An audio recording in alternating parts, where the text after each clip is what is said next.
Quand on visite la grotte du Cerdon, il y a bien sûr la visite archéologique, on pourrait dire, pas archéologique, mais géologique, on pourrait dire.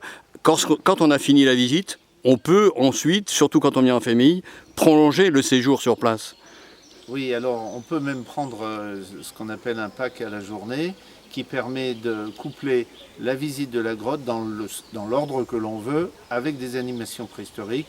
On apprend les techniques du feu telles que le pratiquait l'Homo sapiens et même le Néandertal et avant le Homo erectus. Donc on frotte le silex. On frotte silex et pyrite et jamais deux silex ensemble. Ça, on l'apprend aux gens.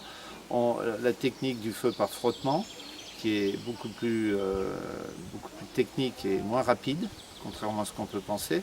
Et puis on fait le tir au propulseur, qui est une invention merveilleuse qui a précédé l'invention de l'arc et qui a permis à l'homme de pouvoir chasser en meute et surtout de pouvoir lancer des traits, des javelots, des saguets à distance avec beaucoup plus de force. On apprend également la technique de la poterie, de la peinture pariétale.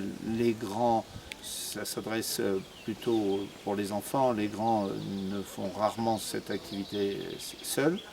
Et puis,